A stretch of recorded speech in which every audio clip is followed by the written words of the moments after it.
आप सभी का आज के मैथ क्लास में स्वागत है। आज हम डिस्कस करेंगे सम बेसिक्स की points for a quadratic equation. Basics के अंदर सबसे पहले क्या है, methods for solving a quadratic equation. किसी क्वाड्रेटिक इक्वेशन को सोल्व करने के कौन कौन से मेथड होते हैं? So there are three methods. तीन मेथड होते हैं यहाँ पे। Number one factorization method, number two quadratic formula और नंबर थ्री है कंप्लीटिंग स्केल। फैक्टराइजेशन मेथड जो है हम 4.2 एक्सरसाइज में कर चुके हैं। फैक्टराइजेशन मेथड में क्या था, जैसे कि हमने मिडिल टर्म्स को देखा था और मिडिल टर्म्स के हमने फैक्टर्स किए थे। कैसे फैक्टर्स किए थे मिडिल टर्म के, कि सम तो मिडिल टर्म ही आए, सम तो क्या है मिडिल टर्म ही आए और प्रोडक्ट क्या है फर्स्ट और थर्ड टर्म की मल्टीप्लाई के इक्वल क्या है प्रोडक्ट है। तो बेटा ये था फैक्टराइजेशन मेथड। उसके बाद सेकंड मेथड है क्वाड्रेटिक फॉर्मूला। ये फॉर्मूला क्या होता है, जैसे ये स्टैंडर्ड फॉर्म है ax² plus bx plus c equal to 0 and a not equal to 0। ये standard form of a quadratic equation. तो यहाँ जो क्वाड्रेटिक फॉर्मूला होता है सोल्व करने के लिए वो फॉर्मूला होता है x equal to -b plus minus under the root b² minus 4ac by 2a। किसी भी क्वाड्रेटिक इक्वेशन को हम स्टैंडर्ड फॉर्म से क्या करेंगे, कंपेयर करेंगे और कंपेयर करने के बाद हमें पता चलेगा कि a की वैल्यू क्या है, b क्या है और c क्या है। जैसे यहाँ a क्या है x² का कोफिशिएंट, b क्या है x का कोफिशिएंट, c क्या है कांस्टेंट टर्म। जो भी क्वाड्रेटिक इक्वेशन गिवन होगी वहां से हम ABC का पता लगाएंगे और फिर यहाँ ABC की वैल्यू पुट कर लेंगे।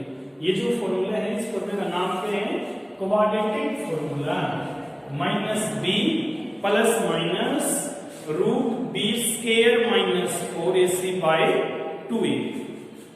जो ये b² माइनस 4ac है इसको हम कहते हैं d, और d का नाम क्या होता है, डिस्क्रिमिनेंट। ये d का नाम है डिस्क्रिमिनेंट, b² माइनस 4ac। तो इसलिए हम इसको ऐसा लिख सकते हैं x equal to -b plus minus root d by 2a। This is a quadratic formula. उसके बाद जो थर्ड मेथड है उस मेथड का नाम है कंप्लीटिंग स्केल मेथड। अब ये मेथड क्या होता है, इस मेथड को कैसे करेंगे बेटा, मैं इस मेथड को, ये जो क्वाड्रेटिक फॉर्मूला है इसको मैं प्रूव करके दिखाता हूं। कौन से मेथड से, कंप्लीटिंग स्केल मेथड से।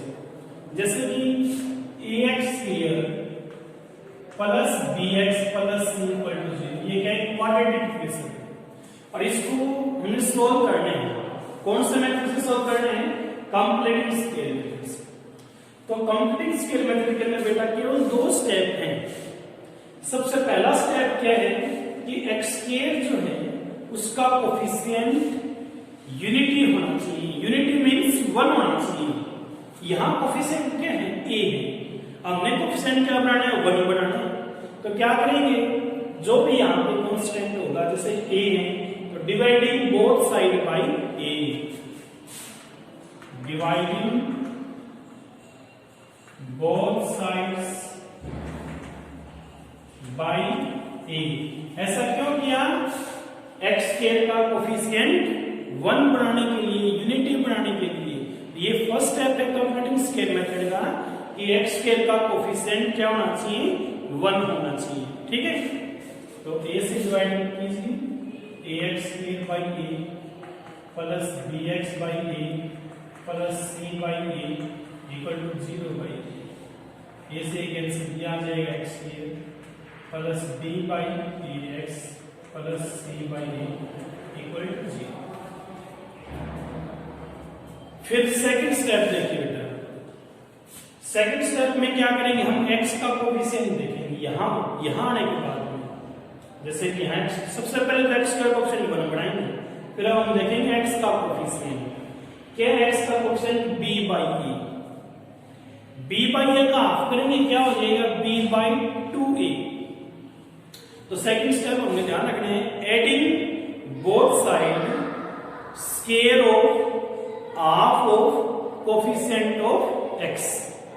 जो एक्स का कोफिशिएंट है उसके हाफ का स्केयर, जैसे एक्स का कोफिशिएंट है b बाई ए, इसका हाफ करेंगे b बाई 2a हो जाएगा। तो आप एक्स के कोफिशिएंट के हाफ का स्केयर बोथ साइड ऐड कर देंगे। ये हमारा क्या है सेकंड स्टेप। यानी कि केवल दो स्टेप हमने ध्यान रखनी है। फर्स्ट स्टेप तो क्या होगा, एक्स स्क्वायर का कोफिशिएंट जो है वो 1 होना चाहिए। सेकंड स्टेप क्या है, adding the square of half of coefficient of x to both side. X के कोफिशिएंट के हाफ का स्क्वायर बोथ साइड ऐड करेंगे। तो जैसे हम यहां ये टर्म है एक्स के plus b by a x plus c by a x और प्लस में बी बाई 2a का स्क्वायर, इधर भी ऐड कर दिया और उधर भी ऐड कर दिया बी बाई 2a का स्क्वायर, ये भी ऐड कर दिया। ठीक है, अब जिस नाम ही है मेथड क्या नाम है, कंप्लीटिंग स्क्वायर। हमने कंप्लीट स्क्वायर इसको बनाना है। जैसे a प्लस बी का होल स्क्वायर होता है, a माइनस बी का होल स्क्वायर होता है, वैसे तो देखिए जैसे ये क्या है a स्क्वायर, ये क्या हो जाएगा b का स्क्वायर, और जो b बाई ए एक्स ये क्या बन जाएगा 2ab। a square b square ये क्या हो जाएगा 2ab प्लस 2ab तो प्लस का होल स्क्वायर आ जाएगा। यानी इसको हम तीनों टर्म्स को इन तीनों को क्या कर लेंगे x plus b by 2a का होल स्क्वायर, और इधर राइट साइड में क्या हो जाएगा b स्क्वायर बाई 2a का स्क्वायर और माइनस में c बाई a। जो प्लस c बाई a था ये उधर जाके माइनस c बाई a हो गया। x plus b by 2a का होल स्क्वायर इक्वल टू या b square by 4a square minus c। यहां हम एलसीएम ले लेंगे, क्या है एलसीएम 4a स्क्वायर एलसीएम आ जाएगा। तो ये हो जाएगा b स्क्वायर माइनस a से डिवाइड करेंगे 4a तो ये हो जाएगा 4ac। अब ये जो स्क्वायर है ये स्क्वायर उधर जाएगा क्या हो जाएगा स्क्वायर रूट हो जाएगा। x plus b by 2a equal to root b square minus 4ac। 4a square का रूट करेंगे तो क्या आ जाएगा बेटा ये 2a हो जाएगा। 4 का रूट 2, जैसे ये स्क्वायर रूट होगा तो 4 का रूट 2, a स्क्वायर का रूट क्या हो जाएगा a हो जाएगा, यानी 2a आ गया।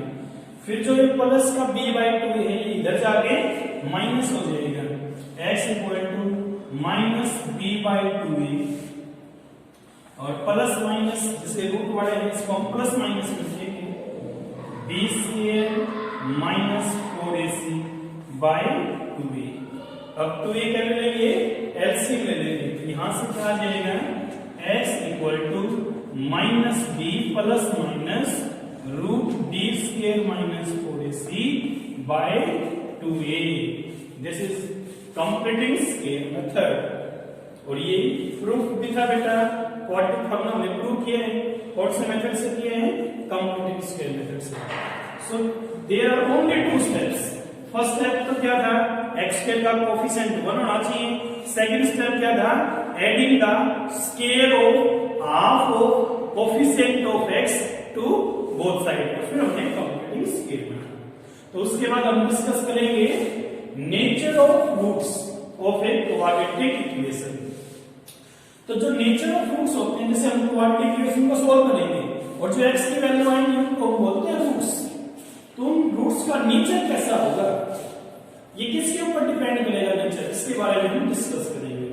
तो बेटा nature of roots are depends on d। d means discriminant, जैसे हमने क्वाड्रेटिक फॉर्मूला के अंदर बताया था जो b स्क्वायर माइनस 4ac ये d का फॉर्मूला होता है, इस d के ऊपर डिपेंड करता है नेचर। तो यहाँ 3 केस बेटा आपको ध्यान रखने हैं। सबसे पहले जो भी इक्वेशन गिवन है क्वाड्रेटिक इक्वेशन हम क्या निकालेंगे d की वैल्यू निकालेंगे, क्योंकि d से तो हमें पता चलेगा कि रूट एग्जिस्ट करेंगे या फिर नहीं करेंगे। तो यानी कि नेचर जो रूट्स है वो d के ऊपर डिपेंड करेगा। तो d फाइंड आउट करेंगे किस फॉर्मूला से बी स्क्वायर माइनस 4ac, ये डी का फॉर्मूला होता है। 3 केसेस हमें ध्यान रखने हैं। डी फाइंड आउट करने के बाद में if D is greater than 0, यानी डी की वैल्यू पॉजिटिव आ जाए, जब डी की वैल्यू 0 से greater means positive, then roots are real, roots को रियल होंगे एंड अनइक्वल, रियल होंगे और डिफरेंट होंगे, इक्वल नहीं होंगे, डिफरेंट अलग अलग होंगे दोनों रूट्स। सेकंड केस क्या, इफ डी इक्वल टू 0, जब डी की वैल्यू 0 के इक्वल आ जाए, then roots are real and equal, जब डी की वैल्यू 0 के इक्वल आएगी तो रूट्स रियल भी होंगे और रूट्स इक्वल होंगे, ठीक है। ग्रेटर देन 0 में तो क्या था, roots are real and unequal, और इक्वल टू 0 में roots are real and equal. Third case क्या बेटा, इफ डी लेस देन 0, जब डी की वैल्यू क्या आ जाए 0 से लेस हो, then roots are does not exist, real routes जो है वो एग्जिस्ट नहीं करेंगे। तो ये था बेटा नेचर ऑफ रूट्स। तो आशा है कि आप सभी को ये बातें अच्छे से क्लियर हो चुकी होंगी। तो जिन जिन बच्चों को ये वीडियो पसंद आए, इस वीडियो को ज्यादा से ज्यादा लाइक एंड शेयर करना, और जो हमारा YouTube चैनल है SGS मिलकपुर, उसको सब्सक्राइब करना, और फिर भी किसी बच्चा कोई डाउट है तो उसको कमेंट बॉक्स में अवश्य राइट करना। Thank you.